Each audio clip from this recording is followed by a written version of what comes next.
is going to be simply just a survey the historical books together. So about 50 pages of materials are there that we need to cover as we further as we go in this subject, right? Chronological survey. So let's look at first of all about the historical background. Historical background, the date. These things are already we discussed. The date of the conquest. It's about 1405 BC to 1398. That is around. That is the time. If you calculate the coming, if you look at the Exodus from Egypt and 40 years of travel journey into the land of Canaan. Critical historians and some evangelicals point to the number of factors that suggest later date. They say, no, it is much more late in 1250 BC. Some critical scholars, but generally this is the date that is accepted. And it is, yes.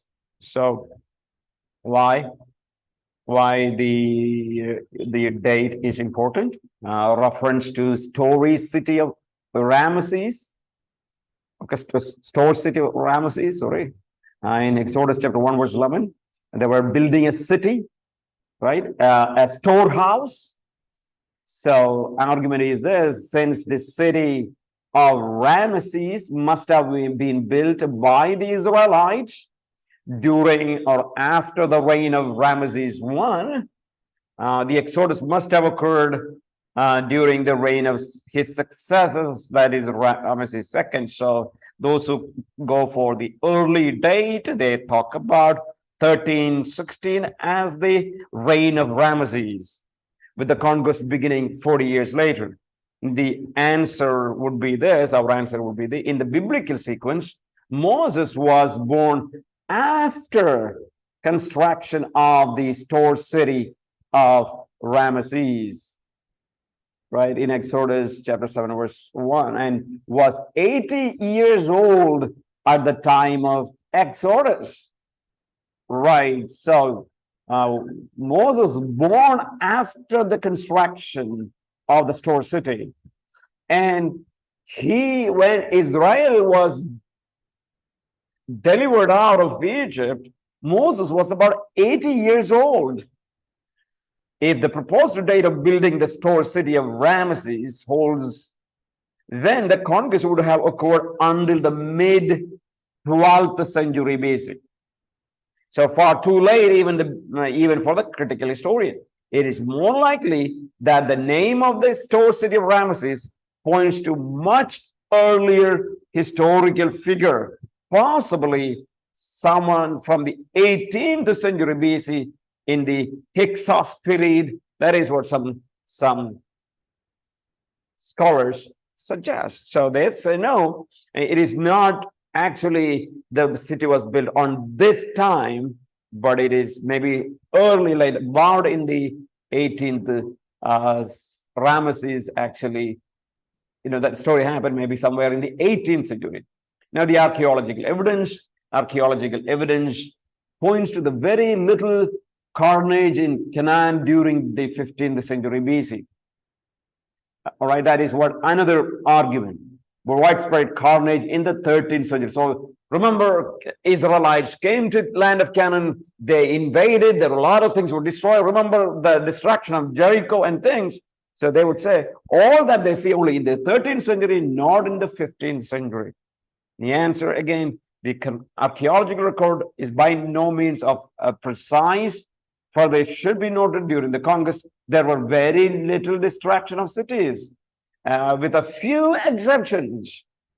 And the land and cities came into the possession of Israel intact, actually. There were not many, there are few, very few destructions. Widespread carnage would more likely to the point of lawless period of judges, actually. Yes, the period of judges, maybe it is much more, a lot of carnage happened. So that may be a point. All right. So first of all, about the date, yes, there are arguments that some people say it is latest, like in the 12th century, or or 13th century BC. But what the traditional dating is in the 15th century BC, somewhere about 400. Yes, a BC. Now, historical anachronism argument. The rise of the centralized Edomite, Moabite, and Ammonite city-states in the Transjordan during the 13th century BC fits better with the clashes of Israel had with these people groups in the conquest. So another issue, they come up with the Edomites, Moabites, and Ammonites were already in the land of Canaan, and the clashes that Israel had with them. All right, so the reference to commonly acknowledged borders of territories and controlled by these groups. Now, what is the answer for us? Although these groups were still semi-nomadic during the time of conquest, and this did not prevent them from exercising military control over the various parts of the Transjordan. Yes, they were already various parts of the Transjordan area. Remember, Transjordan, I showed you the map. It is that, you see that Jordan River that from Galilee all the way to the Dead Sea, and those land that are crossed this side of the Jordan are known as Transjordan, and Israel's had a lot of fight there. So that's our answer. Now, conservative evangelical scholars usually points to an earlier date of the Exodus, right? And the conquest. So the conquest will be somewhere around this. So 40 years. So that is about maybe somewhere like 400 and 40, yes, 45 is the date of Exodus that usually they say, right? Moses delivered Israelites in 445 BC. So that's a date where we need to know. We already looked at that one. We took the date from First King. Remember when we studied Pentateuch? So I'm not going to spend time here why we say this is the date. So I have verse 1, that is First King 6:1. That is a one verse in the 480th year after Israelites had come out of Egypt, in the 4th year of Solomon's reign over Israel, the month of Ziv, the second month, Solomon began to build the temple. So when you look at when he built the temple, then you can see this 480 years is the 80th year from the Exodus. After 480 years, Solomon began building the temple. So when we look at that, we get these dates here. Okay, now, and of course, some of the more explanations are given for the date of the conquest. All right. Now let's look at the milieu of the conquest. Right. What are the main incidents that happened during the time in ANE? When you say again ANE, what does ANE means? Ancient Near East. That is what ANE, right? In the ANE, that means that the land of Canaan, the period of the conquest was marked by decline of the major empires. So let's look at the major empire. Who are those? We know them, right? We know them. First of all, Egypt.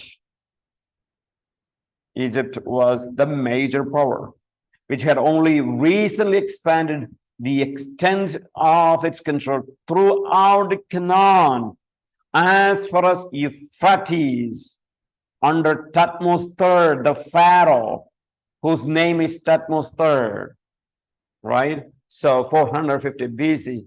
Remember, this is the time Moses bringing people out of Egypt. So Thutmose III was there, experienced sudden decline, right? Sudden decline. So I think maybe within a couple of years, a new Pharaoh came because he died.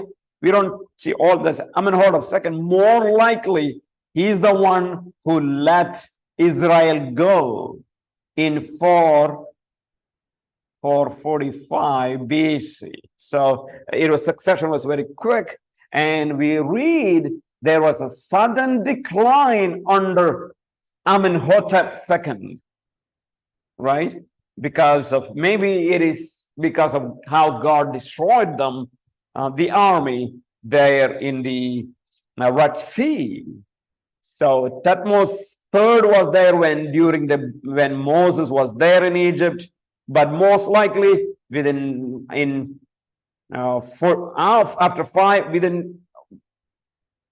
after 450, in 445, this is BC. So you come down, Amenhotep II, most probably the Pharaoh at that time of deliverance, that time of plague. All right, so I have a chart given there of various names of,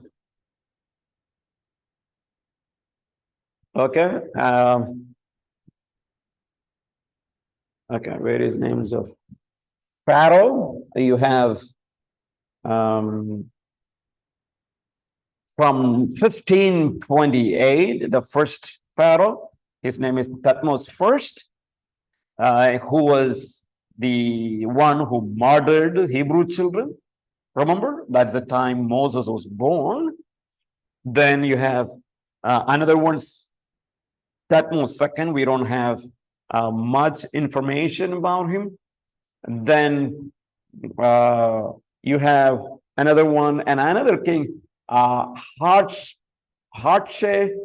said rules instead of her infant son, Thutmose III. So Thutmose II, maybe, he died very quick.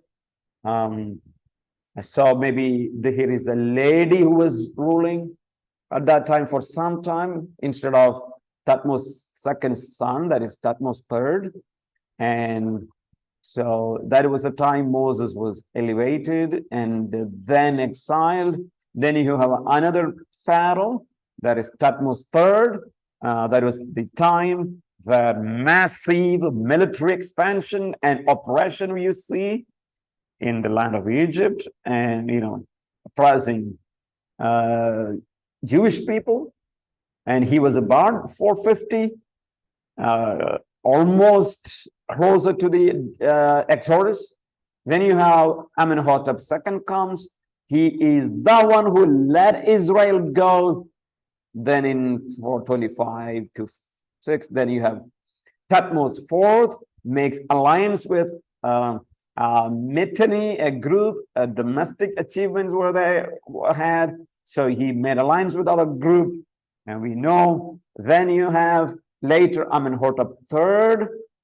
Amenhotep III, he is the greatest builder, especially in the areas known as Thebes, recipient of early Amarna letters, who wrote letters and things like that. So we have Amarna letters of Egypt. Then you have another one, Amenhotep IV, also was a time who wrote many letters. We still, in those things are discovered, it's there. The majority of the Amarna letters come from there. So these are maybe a timeline for the pharaohs of Egypt, right? Pharaoh is not the name of a king. Pharaoh is the title of Egyptian kings. Title of Egyptian kings. So the names are right here. And so if someone asks who is the Pharaoh of Exodus, it is Amenhotep II. Amenhotep II. So the major empire, Egyptian empire, very important. Second empire was the Hittite empire, which had earlier extended down into Canaan.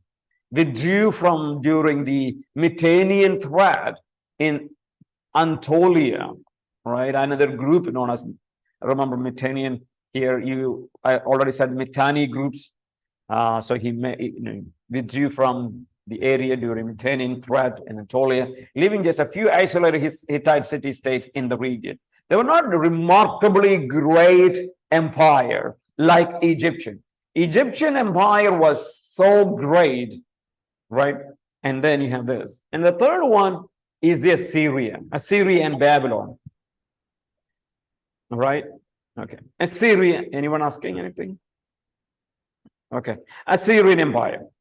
Assyria and Babylon were still regrouping themselves and from decisive losses to the Hittites, and had related their strongholds in the eastern Mesopotamia, right? So these groups are very significant, because if you know the Israel history, yeah, right.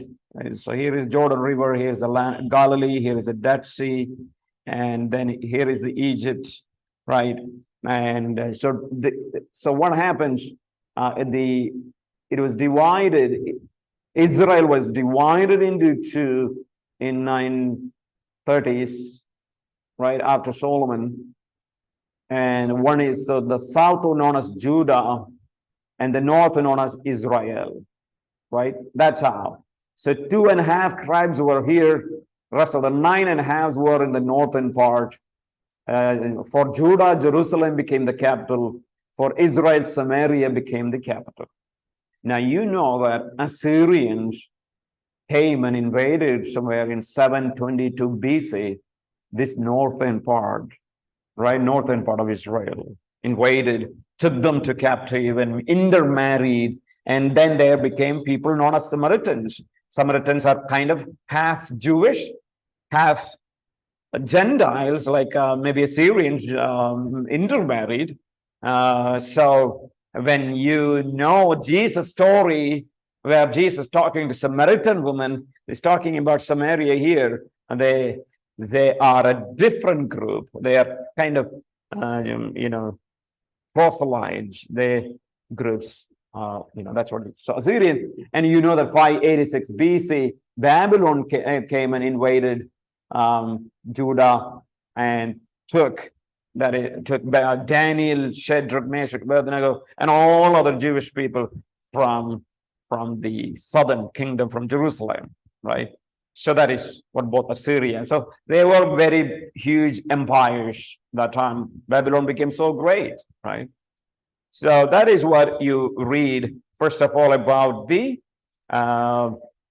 Egypt, number one, biggest one. Then you have Hittites. Now in Canaan, the result was what happened during that time. Situation was something this way: power vacuum, right? Leaving the region under the control of largely independent city-states and bereft of unified leadership. There was not much unified leadership. Independent cities, like maybe something like our country, India, here in the early days before Britishers came here. It is like an independent country. It functioned. Further degrading the milieu was the presence of guerrilla-like warfare was going on by Hapiru people terrorizing the region. We already discussed. They were apparently an ethnically diverse group, Hapiru group, of a lower class, lower class, who used the instability of the region to escape their servile station, surviving as mercenaries and parasites in the region. So Habiru people were like a guerrilla type of people who joined with any group, any city, and if they wanted to fight, these Habiru people are there to fight for them, right? So they get money from the cities. So that was the Habiru people. So that was the condition of Canaan at the time of the conquest. A major secular source of the history of Canaan during this period is in something known as Tel El Amarna collection. Tel El Amarna collection of approximately 350 documents, mostly letters from Canaan to Egypt, begging for Egyptian intervention to stabilize the chaotic situation in Canaan. So this is very early documents, very early, right? About 350 documents, mostly communication between the Canaanites and Egyptians. Egyptians were a mighty power at that time, and they wanted to make sure that Canaan safe place. But anyway, so that's what we see. Some of the milieu, some of the situations, the context. When Israelites were there ready to occupy the land, what kind of a land was land of Canaan? All right, now let's look at the next one. Joshua the man. First introduced in Exodus chapter 17. Let's look at Exodus now. Can one of you please read? Exodus 17. Verse, oh, that's a long passage.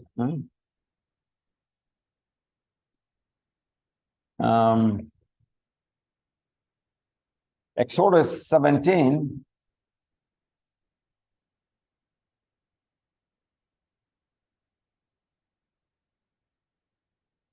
Can you read verse 8 and 9?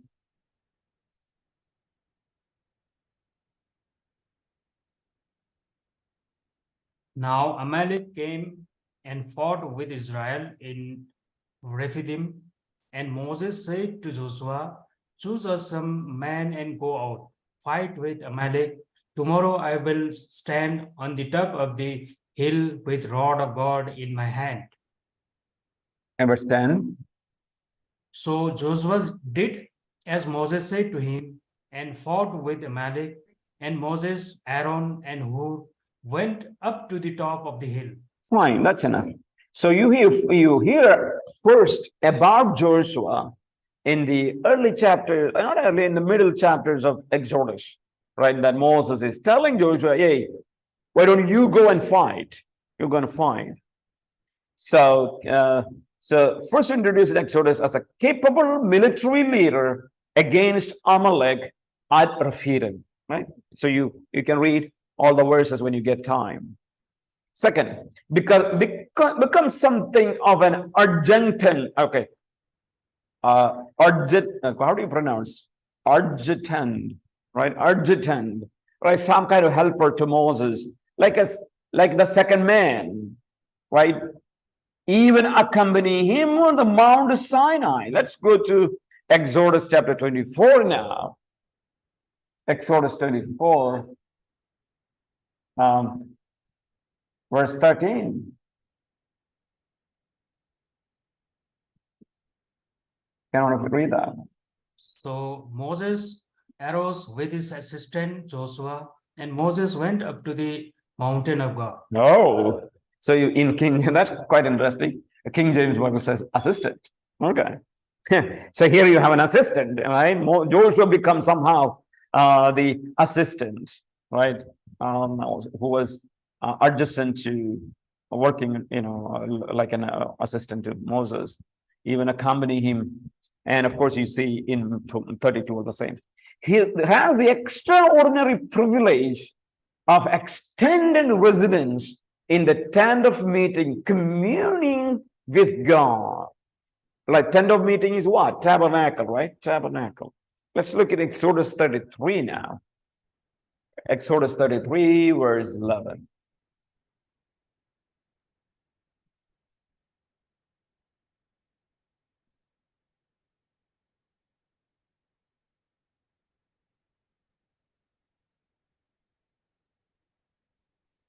Thus, So, yes, go ahead. Go ahead. Thus the Lord used to speak to Moses face to face, as a man speaks to his friend. When Moses turned again into the camp, his assistant Joshua, the son of Nun, a young man, would not depart from the tent.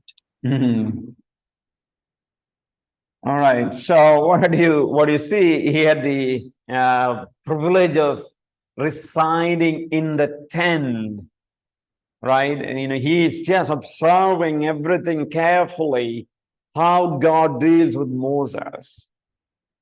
So he was chosen to fight in chapter 17. Then he became an assistant to Moses. Then now even he had the privilege of being there, maybe living in the tabernacle many times, communing with God, listening how God talks to Moses and Then now we see the fourth thing. He was chosen to spy out the land, gives a faithful report with the Caleb, and is consequently spared the fate of faithless spies. So you know what happened in Numbers, right? Sending a lot of people. Let's look at Numbers chapter 14, verse 38. Numbers 14, 38. There you can see the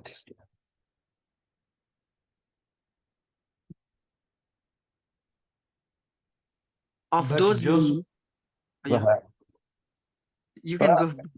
ahead. No problem. Yeah, go ahead. yes, brother, you can go ahead, please. Manoj, go ahead. Yes, Yeah, go ahead. It's a 1438, right? yes.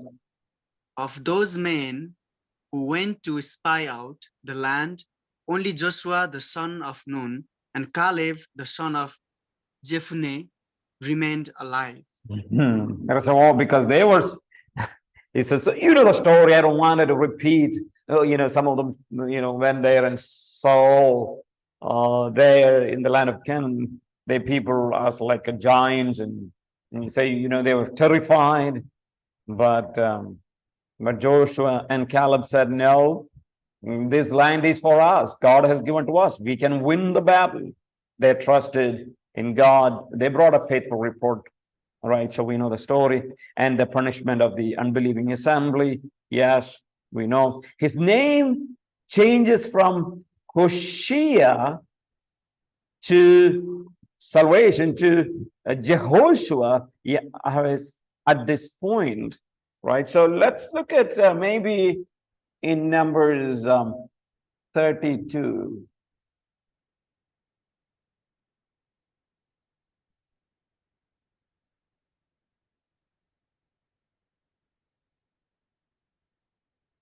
Verse 32, verse 11.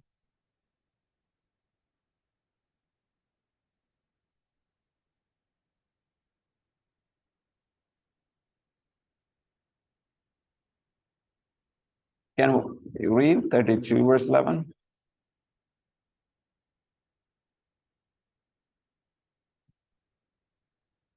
Thirty-two verse 11, sir. Yes. Surely none of the men who came up out of Egypt from the 20 years old and upward shall see the land that I swore to give to Abraham, to Isaac, and to Jacob, because they have not wholly followed me. Yeah, so there is now quite interesting things happen. That is, there are only two people, right? Only two people where you read that Caleb and Joshua, right? So in Hebrew, if you look at, you have that word as Yehoshua, right? Yehoshua or Jehoshua. The word is kind of little changes happens here in Hebrew. It's not in Greek actually, but in Hebrew changes happens like from Hoshea to Jehoshua, right? A slight changes, but in English we have that the same. So there are only two people who started from Egypt,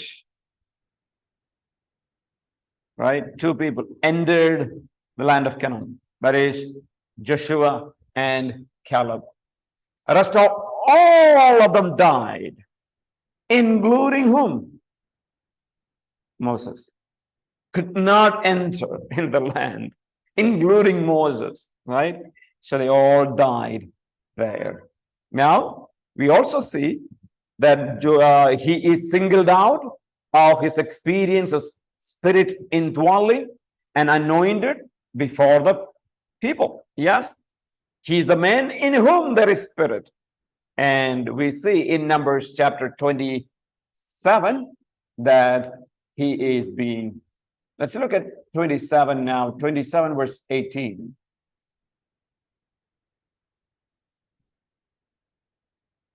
Please read.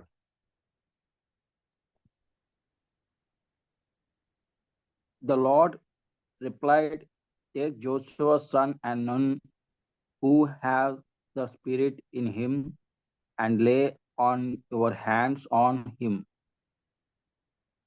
Go ahead, read till down, till 23. Okay.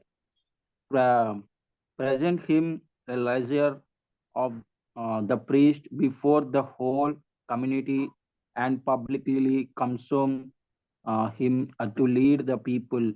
Transfer some of your authority to him, so the whole community of Israel will obey him. When the direction from the Lord is needed to Joshua will stand before the Eleazar, the priest, who will use Arun, one of the scared lot of cast be from the Lord to determine his will. This is how Joshua and the rest of the community of Israel will determine everything they should do. Mhm. So Moses did as the Lord commanded. He presented Joshua to Eleazar, the priest, and the whole community.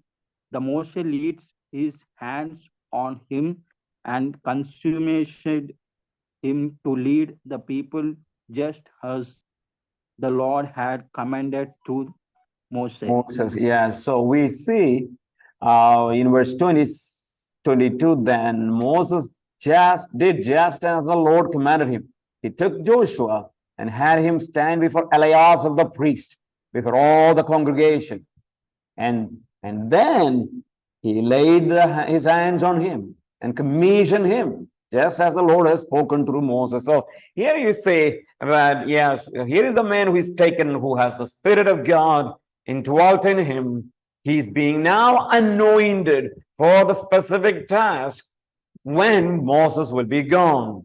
And he has his commission expanded in Deuteronomy chapter 3:20 after his success against Amorites. And number 7, he assumes the theocratic mantle after the death of Moses. He assumed that theocratic mantle, right? The second ruler of Israel, the second king of Israel. And Joshua chapter 1, we read, just as I was with Moses, so I will be with you. So here you have this background information for Joshua the man. Before you see him in the book of Joshua, there are certain things that happens with Joshua. So God selects from Israelites a good man who is qualified like Moses, and maybe excellent man who was able to cross the river Jordan. Moses could not go to the land, right? So we know. All right.